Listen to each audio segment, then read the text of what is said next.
بسم اللہ الرحمن الرحیم الصلاۃ والسلام علیک یا رحمت للعالمین۔ آج انشاءاللہ الرحمن ہم ایک حدیث مبارکہ کی وضاحت اور ترکیب سیکھنے سمجھنے کی سعادت حاصل کریں گے۔ رسول اللہ صلی اللہ علیہ وسلم نے ارشاد فرمایا، لا یشکر اللہ، اللہ کا شکر ادا نہیں کر سکتا، من، وہ شخص، لا یشکر الناس، جو لوگوں کا شکر ادا نہ کرے۔ اس حدیث مبارکہ کے محدثین کرام نے مختلف معانی بیان فرمائے ہیں، ان میں سے 3 معانی ہم سمجھنے کی سعادت حاصل کریں گے۔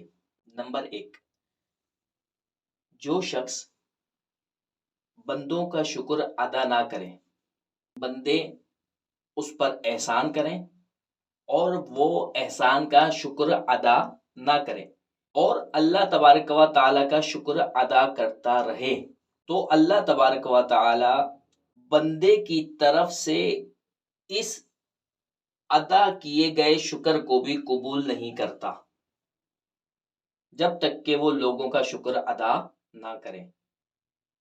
لہٰذا ان لوگوں کو عبرت حاصل کرنا چاہیے کہ جو لوگوں کا شکر ادا نہیں کرتے ان کے احسانات پر اور اللہ کا شکر ادا کرتے رہتے ہیں، تو ایسا ادا کیا گیا شکر اللہ کی بارگاہ میں قبول نہیں۔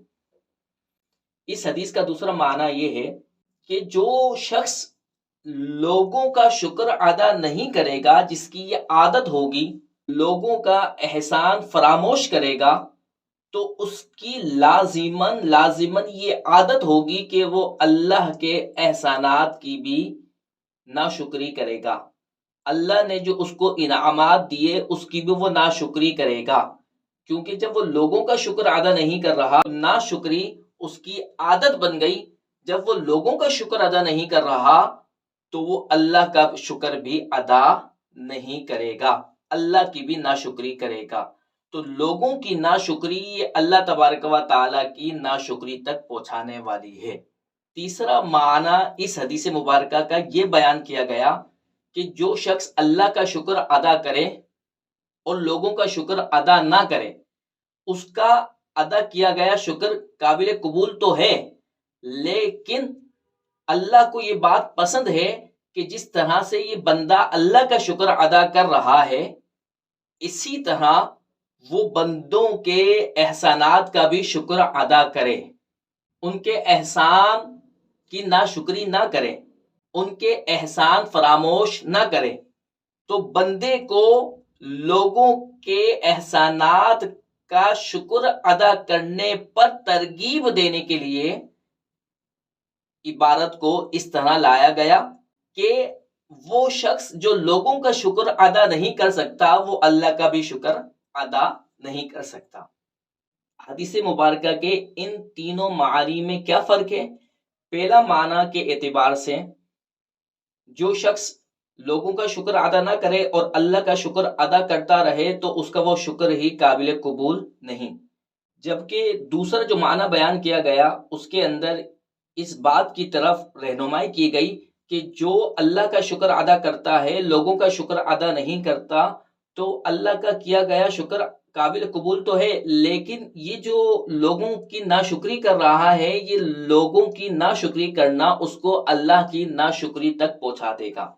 جبکہ تیسرے معنی کے اندر یہ بیان کیا گیا کہ اگر بندہ لوگوں کا شکر ادا نہیں کرتا اور اللہ تعالیٰ کی ذات کا شکر ادا کرتا ہے، تو وہ ادا کیا گیا شکر قابل قبول تو ہے، لیکن اللہ تبارک و تعالیٰ پسند فرماتا ہے کہ لوگوں کا شکر بھی ادا کیا جائے۔ اسی بات کی ترغیب دینے کے لیے عبارت کو اس طرح لایا گیا۔ اب ہم اس حدیث مبارکہ کی ترکیب سیکھتے ہیں۔ لا یشکرو فعل مضارع منفی معروف، اللہ اسم جلالت مفعول بھی، من موصولہ، لا یشکرو فعل مضارع معروف منفی. ہوا ضمیر اس کے اندر اس کا فاعل. اس ہوا ضمیر کو کہیں گے ضمیر مرفوع متصل مستتر جوازن. الناس مفعول بھی اس لا یشکرو فعل کا. لا یشکرو فعل اپنے فاعل اور مفعول بھی سے مل کر جملہ فعلیہ ہو کر یہ بنا صلہ. اس موصول کے لیے موصول اپنے صلے سے مل کر یہ بنا فاعل. لا یشکرو فعل کے لیے لا یشکرو فعل اپنے فاعل اور مفعول بھی سے مل کر جملہ فعلیہ خبریہ ہوا. اللہ تبارک و تعالیٰ کی بارگاہ میں دعا ہے کہ اللہ ہمیں اپنی ذات کا شکر ادا کرنے کی بھی توفیق و سعادت عطا فرمائے اور لوگوں کا شکر ادا کرنے کی بھی ہماری عادت بنے. وما علینا الا البلاغ المبین.